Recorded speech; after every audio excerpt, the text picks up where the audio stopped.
자, 그러면 이제 공부를 다시 시작하겠습니다. 자, 이 상품 무역 이사회 산하에 또 여러 가지 내부 기관들이 있는데요. 상품 무역 이사회 산하에 보면 각종 위원회들이 있고요. 또 작업 당사자 그룹이라고 해서 워킹 파티즈라는 또 내부 기구들이 있습니다. 이 외에도 상품무역이사회 산하에 플루리레터럴이라고 해서 이 IT 문제, 인포메이션 테크놀로지 문제를 다루는 것들이 있고요. 또 에그리먼트 커미티라고 해서 농업 문제를 다루는 위원회가 별도로 있습니다. 그리고 이 서비스 무역 이사회 산하에도 각종 위원회들과 작업 당사자 그룹들이 있고요. 또 일반 이사회의 직속으로 또 여러 가지 위원회와 작업 당사자, 또 워킹 그룹이라고 해서 작업반들이 설치되어져 있습니다. 이외에 이제 모든 WTO의 문제를 내부적인 문제들을 지원하는 사무국이 별도로 있습니다. 자, 그러면 이 WTO 강요회의, 아까 제가 좀 설명을 드렸는데 중요한 부분만 다시 한번 더 체크해 보도록 하겠습니다. WTO 강요회의는 WTO의 최고 의사결정 기관이다 라고 말씀드렸습니다. 즉, WTO에서 다루는 무역 문제에 대한 의사결정은 국가의 수반 헤드 오브 스테이트, 즉 대통령이나 국무총리급에서 다루는 게 아니라 원칙적으로는 무역을 담당하는 장관급의 모임, 즉 WTO 강요회의가 최고 의사결정기관입니다. 최소 2년에 한 번은 개최하도록 규정이 되어져 있습니다. 강요회의는 다자간 무역협정, 이게 뭐라 그랬죠? 다자간, 멀타일레터럴 다자간이라는 건 모든 WTO 회원국들이 함께하는 무역 관련 협정, 즉 가트, 게츠, 트립스와 같이 WTO에서 다루는 모든 협정이 바로 다자간 무역협정이라고 했습니다. 다자간 무역협정 모든 사안에 관한 결정을 내릴 권한, 즉 모든 이 협정에 대한 최종 의사결정 권한이 강요회의에게 있다. 다음으로 WTO 협정과 부속 다자 간 무역협정의 해석에 관한 배타적 권한을 가지고 있다. 즉, 이 조약을 만들고 그 조약의 의미가 무엇인가라는 해석의 권한도 배타적인 권한이 바로 강요회의에게 있다. 다음으로 회원국 의무 면제, 즉 어떤 약속을 하고 그 약속에서 웨이버, 의무를 면제받는 것은 굉장히 중요한 문제죠. 따라서 이런 중요한 문제들은 오로지 강요회의를 통해서만 가능하다. 자, 그 다음 이제 일반 이사회가 있습니다. 일반 이사회. 일반 이사회는 강요회의가 열리지 않는 기간 동안 강요회의 임무를 대신한다. 이 일반 이사회가 강요회의의 업무를 위임받아 상설적으로 스위스 제네바 WTO 본부에서 활동을 하는 최고기관이다. 분쟁해결기구 Dispute Settlement Body DSB 그리고 무역정책검토기구 Trade Policy Review Body로서의 독립된 기능을 수행한다. 즉 일반 이사회와 분쟁해결기구, 무역정책검토기구는 셋 다 똑같은 엔티티이다. 다만 의제에 따라 그 명칭을 다르게 부른다라고 말씀드렸습니다. 다음으로 이제 분쟁 해결 기관 Dispute Settlement Body, 얘가 바로 일반 이사회의 기능을 하는데 특별히 분쟁 해결과 관련해서 모일 때는 명칭을 DSB 분쟁 해결 기관이라고 다르게 부른다고 말씀드렸습니다. 분쟁을 공식적으로 해결하는 기능을 수행한다. 분쟁 해결에 있어서 가장 중심이 되는 기관이 DSB, Dispute Settlement Body입니다. 다만 실제 분쟁 해결 과정은 패널 그리고 상소 기관을 통해 이루어진다. 이 패널과 어펠릿 바디가 실제 소송을 담당하지만 이 패널과 상소기관이 만든 보고서, 리포트가 있는데 이 보고서가 쉽게 말하면 판결문이에요. 이 판결문이 법적 효력을 가지기 위해서는 반드시 분쟁 해결 기관에서 채택이 되어야 합니다. 즉, 분쟁 해결 기관에 의해 채택되지 않는 패널과 상소기관의 보고서는 아무런 법적 효력이 없다. 실제적인 보고서 작업은 작성은 패널과 상소기관이 하지만 거기에 법적 효력을 부여하는 기관이 바로 분쟁 해결 기관이라고 했습니다. 이 분쟁 해결 기관이 바로 일반 이사회가 분쟁 해결을 위해서 모였을 때의 명칭이라고 했고요. 일반 이사회 분쟁 해결 기관은 모든 회원국의 대표자, 아주 쉽게 말하면 스위스 제네바 WTO 본부에 파견되어져 있는 각국의 대사들이 이 분쟁 해결 기관 일반 이사회의 구성원이다라고 말씀을 드렸습니다. 자, 이외에 상품 무역 이사회, 서비스 무역 이사회, 트립스 이사회가 있다라고 했죠. 이 이사회들은 일반 이사회, 제너럴 카운슬의 지침에 따라 운영된다. 일반 이사회 산하에 있는 이사회입니다. 일반 이사회의 산하에서 각각 상품 서비스 지적재산 문제를 다루는 세 개의 이사회, 각각 GET 1994, GETS, TRIPS의 운영을 감독한다. 당연하죠. 이 GET라는 건 1947년도에 만들어졌는데 이걸 94년도에 그 내용을 그대로 받아들였다고 했습니다. General Agreement on Tariffs and Trade라고 해서 관세 및 무역에 관한 일반 협정. 이게 바로 상품 무역을 자유화하기 위한 조약이고 GET는 General Agreement on Trade Services라고 해서 서비스에 관한 일반 협정, 서비스 무역을 위한 협정, 서비스 무역 이사회가 다루는 거고요.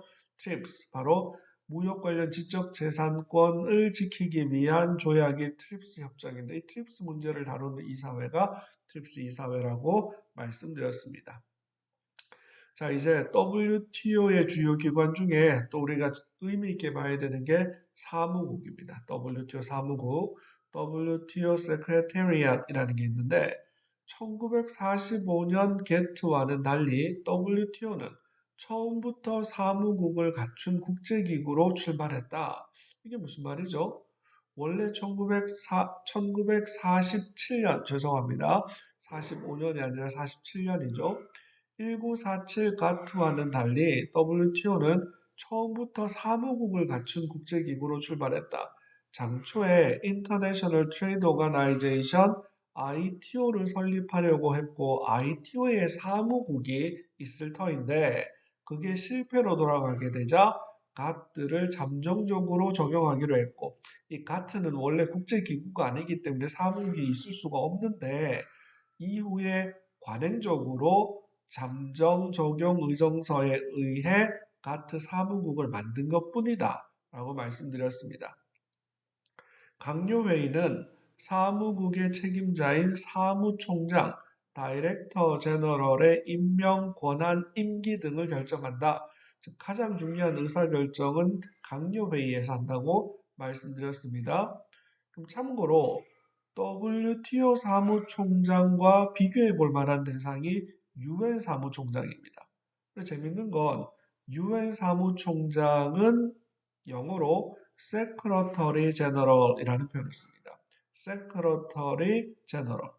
근데 WTO 사무총장은 영어로 Director General이라는 표현을 씁니다. Director General. 표현이 좀 다르죠, 그죠?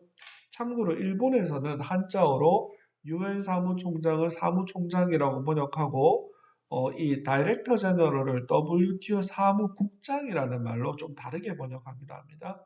우리나라에서는 일단 둘 다 사무총장이라고 번역합니다. 다만 영어 자체의 의미를 따지면 세크러터리 제너럴이 다이렉터 제너럴보다는 좀 더 넓은 범위를 관할하고 좀 더 높은 느낌이 있는 표현이긴 합니다.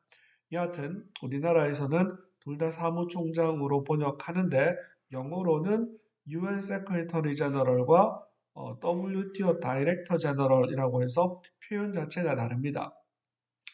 얼마 전에 WTO의 사무총장 선거가 있었는데 우리나라 산업통상자원부에 소속되어 있는 통상교섭본부라는 게 있는데요.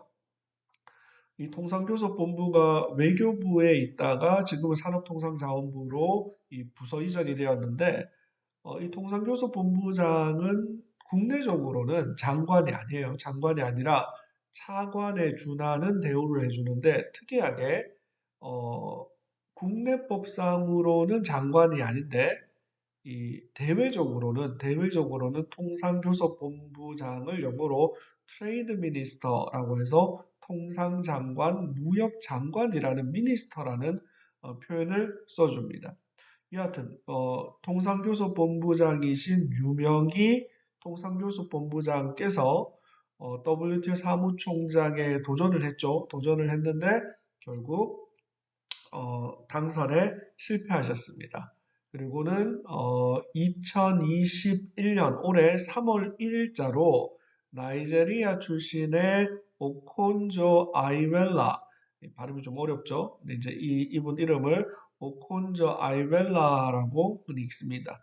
오콘저 아이벨라 이분이 2021년 3월 1일부로 WTO 사무총장에 취임하게 되셨습니다. 그럼 참고로 UN 사무총장 뭐 신문에서 많이 보시죠. 이 안토니오 구테레스라고 해서 안토니오 구테레스라는 분이 UN 사무총장으로 2017년 1월 1일부로 2017년 1월 1일에 취임하셔서 지금 현재 UN 사무총장을 하고 계십니다. 포르투갈 출신입니다.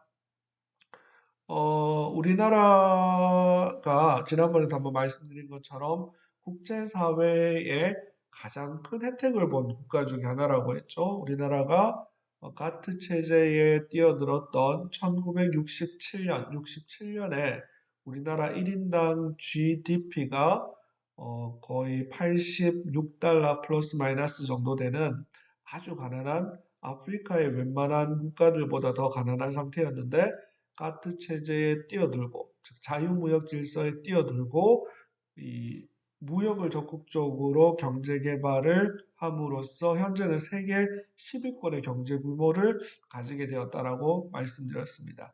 WTO 체제의 가장 큰 혜택을 누린 게 대한민국이라고 말씀을 드렸죠. 그리고 이 UN 체제에서 우리나라가 또 가장 큰 혜택을 누린 국가이기도 합니다. 우리나라가 독립 이후에 대한민국이 만들어지게 된 역사적 배경을 보면 UN 감시하에 대한민국 남한만 선거가 이루어지게 되고 그 선거의 결과 대한민국 재헌의회가 만들어지게 되고 대한민국이 만들어졌습니다. 대한민국의 탄생에 바로 국제사회의 적극적인 도움, UN을 중심으로 한 국제사회의 지원이 있었습니다. 그리고 한국전쟁이 1950년에 벌어졌죠. 나라가 없어질 뻔했습니다. 근데 UN 안전보장이사회 UN Security Council의 결의에 따라서 UN 회원국 16개국이 참전해서 대한민국을 지켜내게 되었죠.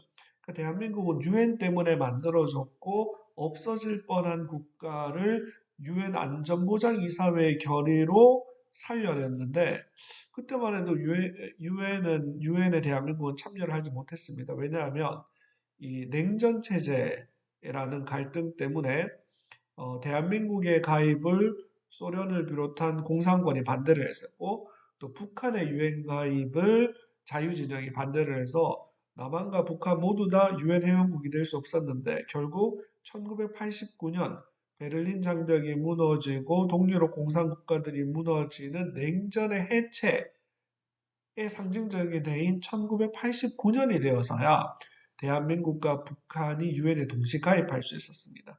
즉 우리나라는 예전에 혹시 아실지 모르겠지만 옛날에 우리나라에 유엔데이라고 해서 유엔 창립 기념일에 우리나라가 공휴일로 놀았어요. 심지어 유엔 회원국이 아님에도 불구하고 유엔이 우리는 그만큼 고마웠던 거죠. 근데 이후에 유엔 회원국이 되고 유엔 사무총장까지 우리가 배출하게 되었죠. 잘 아시는 것처럼 반기문 사무총장을 배출했습니다. 유엔의 도움을 받아서 만들어졌고 지켜졌던 국가가 성공한 민주국가가 되어서 유엔 사무총장을 배출했다. 아주 이 스토리텔링이 되는 멋진 이야기이죠. 마찬가지로 WTO 사무총장의 자리에 한국 분들이 많이 도전하셨어요. 1995년 WTO 출범이 될 당시에 우루과이 라운드 협상 막바지에 당시 상공부 장관이었던 지금으로 말하면 산업통상자원부 장관이었던 김철수 장관이라는 분이 있었는데 그분이 초대 WTO 사무총장에 도전을 했는데 그때도 안타깝게 사무총장에 당선되지 못하셨어요. 못하셨고 이번에 통상교섭본부장 유명희 본부장께서 도전하셨는데 또 안타깝게 성공하지 못하셨습니다. 사실 스토리텔링은 되는 거죠. 대한민국이라는 가장 가난한 국가가 가트 유엔 체제에서 가장 성공적인 모범 국가가 되었다. 엄청난 스토리텔링이 되었는데 결국은 유명희 장관이 본부장이 떨어지고 나이제리아의 오콘조 아이벨라가 되었는데 이유가 있습니다. 이분이 어디 출신이라고요? 나이제리아 출신이라고 말씀드렸습니다. 나이제리아 바로 아프리카이죠. 바로 가난한 개도국의 대표, 이 개도국의 대표라는 이 대의명분이 아주 큰 거죠. 지난번에도 말씀드린 것처럼 현재 WTO 체제가 등장한 이후에 새롭게 진행되고 있는 무역협상에서 가장 중요한 갈등 상황, 이 무역협상이 DDA 협상이 진행되고 있지 않은 핵심적인 이유가 개도국가, 선진국 간의 갈등 때문이라고 말씀드렸습니다. 즉 우루과이 라운드 협상 막바지에 선진국들이 개도국에 대해서 WTO가 출범하게 되면 가난한 개도국 눈에 경제 개발에도 도움이 될 거야 라고 해서 우루과이 라운드 협상이 성공적으로 타결되고 WTO가 출범되었는데 그로부터 5년, 6년이 지난 2000년 말 2001년 정도가 되어서 또다시 뉴 라운드라는 새로운 라운드, 새로운 무역 협상을 시작하려고 하자 많은 개도국들이 야, 우루과이 라운드 때 뭐라고 말했어? 우루과이 라운드가 성공적으로 마치게 되면 가난한 개도국 잘 살게 된다라고 부자 선진국 너네가 약속하지 않았니? 근데 결과적으로 빈부격차는 늘어났는데 라는 반감 때문에 뉴 라운드라는 명칭을 포기하고 아예 이름을 DDA 도하 디벨롭먼트 어젠다라고 바꾸기까지 했다라고 말씀드렸습니다. 그래서 현재 이 D-Day 협상이 개도국과 선진국의 갈등 때문에 거의 중단된 상태인데 가장 근본적인 이유가 바로 이 디벨롭먼트 이슈, 가난한 국가의 빈곤 해결 과정, 경제 개발, 파버티 이슈라고 할 수 있는 디벨롭먼트 이슈라고 했죠. 그래서 이 우리가 이번 WTO 사무총장 선거에서 나이제리아 출신인 오콘조 아이웰라가 유명희 통상교섭본부장을 누르고 당선될 수 있었던 중요한 이유 중에 하나가 바로 개도국의 입장, 개도국의 디벨롭먼트 이슈라는 입장을 좀 더 고려한 WTO 전체 회원국들의 결정이다라고 볼 수 있습니다. 아까 제가 뭐라고 말씀드렸냐면 WTO에서의 의사결정은 원칙적으로 컨센서스입니다. 컨센서스가 깨어지면 보팅을 한다라고 했죠. 이 WTO 사무총장을 선출하는데도 마찬가지입니다. 이 WTO 사무총장에 출마했던 여러 사람들이 있었는데 마지막 오콘조와 그리고 이 유명희 통상교섭본부장 간의 2파전으로 좁혀졌는데 이 내부적인 공식 표결은 아니고 비공식 표결에서 이 오콘조 아이웰라가 유명희 통상교섭본부장보다 훨씬 더 앞서는 많은 다수의 표를 확보하고 있었습니다. 그런데 최종 당선을 발표하지 못했던 이유가 뭐냐면 컨센서스가 이루어지지 않았기 때문입니다. 즉 WTO에서는 원칙적으로 WTO 강요회의를 통해서 오콘조 아이웰라를 사무총장으로 임명하는 것에 반대하시는 분 있습니까? 라고 하면 아무도 반대하지 않아야지만 컨센서스가 형성되었기 때문에 WTO 사무총장으로 오콘조 아이웰라를 당선시키겠습니다. 라고 의사결정을 하는 겁니다. 그런데 막판까지 대한민국도 이 유명희 사무총장이 될 거라는 기대를 가지고 있었고 또 미국이 여기에 대한 이 오콘조 후보에 대한 일부 반감으로 반대를 하고 있었습니다. 그래서 이미 표결로 가면 오콘조가 당선될 수 있었지만 컨센서스라는 원칙을 지키기 위해서 이 당선 확정을 계속 미루게 됩니다. 계속 미루게 됩니다. 결국은 나중에 이 전체 상황에서 유명희 통상교섭본부장이 자기는 이제 더 이상 입후보하지 않겠다라고 해서 자기의 WTO 사무총장 도전을 철회하게 되고 오콘조를 지지하는 성명을 발표하게 됩니다.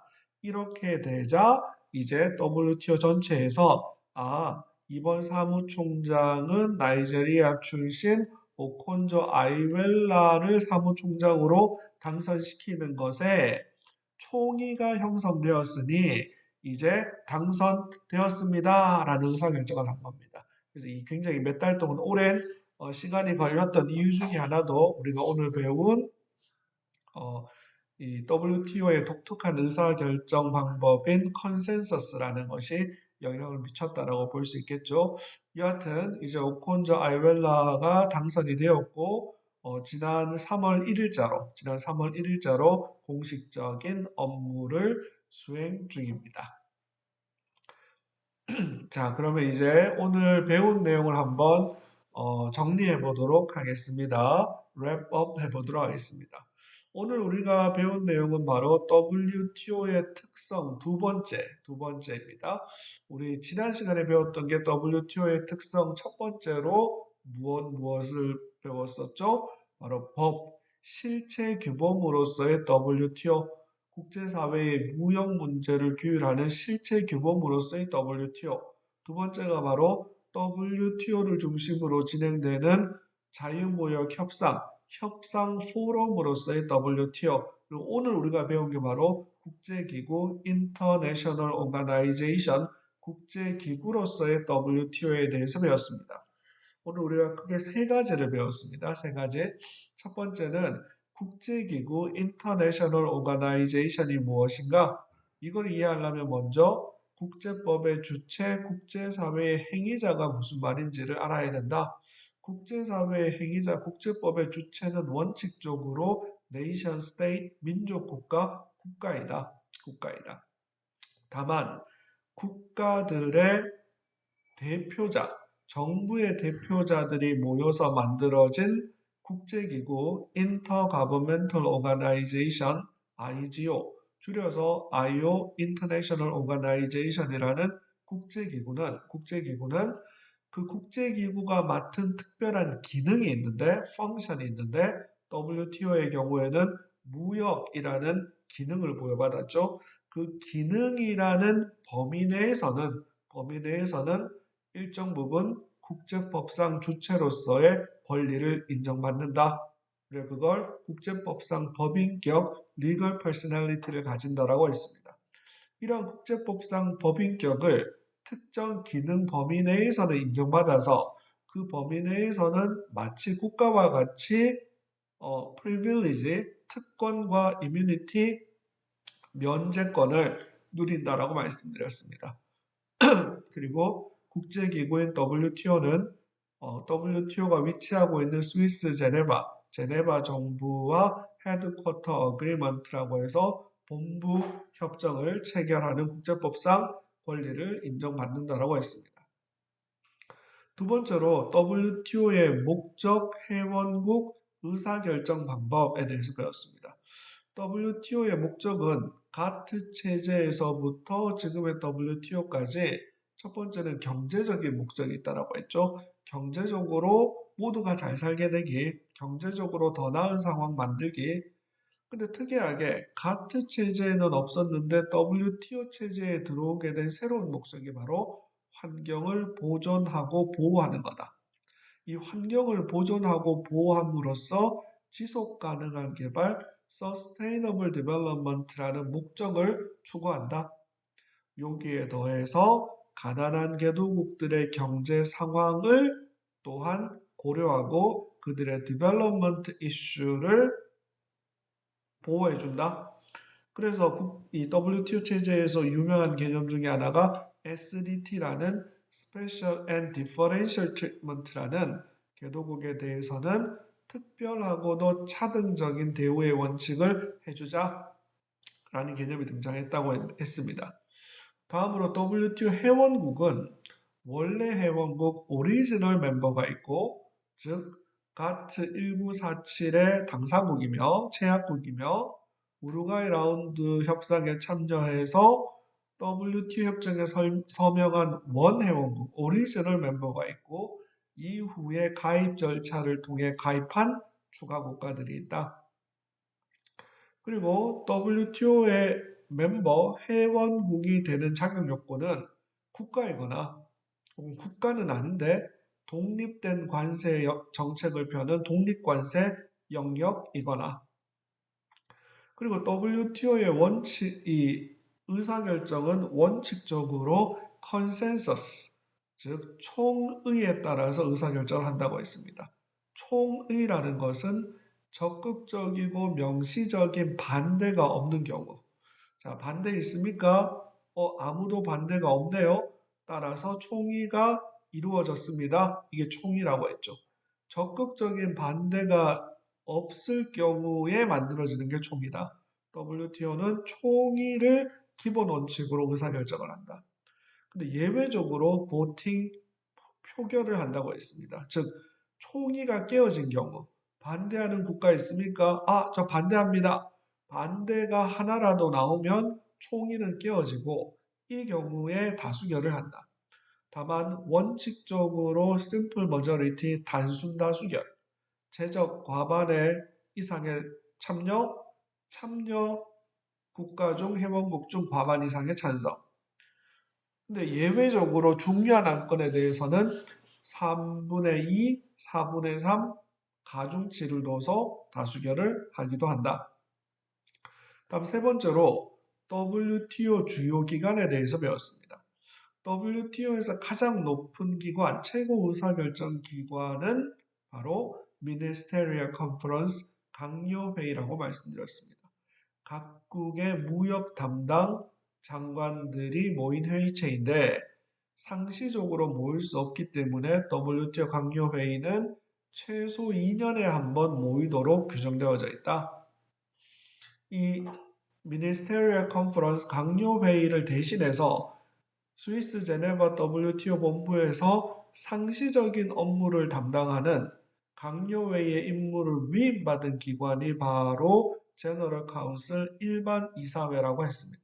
일반 이사회는 쉽게 말하면 각국의 대사들, WTO 대사들에 모여있는 모임인데 일반적인 모든 업무를 감당하는 일반 이사회는 특별히 해당 국가의 무역 정책을 검토할 때는 TPRB 무역정책 검토기관이라는 명칭을 쓰고, 일반 이사회가 특별히 분쟁 해결 문제를 다룰 때는 Dispute Settlement Body라고 해서 분쟁 해결 기관이라는 명칭을 쓴다라고 했습니다. 그리고 WTO 일반 이사회 산하에 상품과 서비스와 지적 재산을 담당하는 이사회가 또 있고 나머지 여러 가지 기관들이 있다라고 말씀드렸습니다. 그리고 WTO의 모든 기관들의 업무를 뒷받침하는 사무국이 있다. 사무국. 우리나라 유명희 통상교섭본부장이 도전하셨는데 아쉽게도 당선되지 못했고, 새로운 나이제리아 출신의 사무총장이 지난 3월 1일부터 업무를 시작했다라고 말씀드렸습니다. 자, 그리고 우리가 이제 다음 주에는 뭘 배울 거냐면 WTO 분쟁 해결 제도라는 걸 배울 겁니다. WTO를 중심으로 한 국제통상법 제도가 상당히 발전하게 된 결정적인 특징 중에 하나가 바로 이 분쟁 해결 제도입니다. WTO 분쟁 해결 제도는 방금 말씀드렸던 분쟁 해결 기관, 즉 WTO 일반 이사회가 분쟁과 관련되어서 모임을 할 때 부르는 명칭 분쟁 해결 기관, 그리고 이 분쟁 해결 기관이 WTO 분쟁 해결 제도의 중심이지만 실제 분쟁을 담당하는 것은 패널과 상소기관이라고 있습니다. 우리가 다음 시간에는 WTO 분쟁 해결 기관 그리고 패널, 상소기관이라는 이러한 기관들을 중심으로 WTO의 분쟁 해결이 실제로 어떤 절차를 거쳐서 어떻게 해결되는지에 대해서 자세하게 다루어 볼 예정입니다. 자, 이렇게 해서 우리가 오늘 국제통상법 1 네 번째 주 강의를 모두 마쳤습니다. 수고하셨고요. 한 주 동안 재미있는 일, 행복한 일 가득하시기를 기원드리고 다음 수업 시간에 다시 뵙도록 하겠습니다. 자, 열심히 공부하신다라고 수고하셨습니다. 다음 주에 뵙겠습니다. 감사합니다.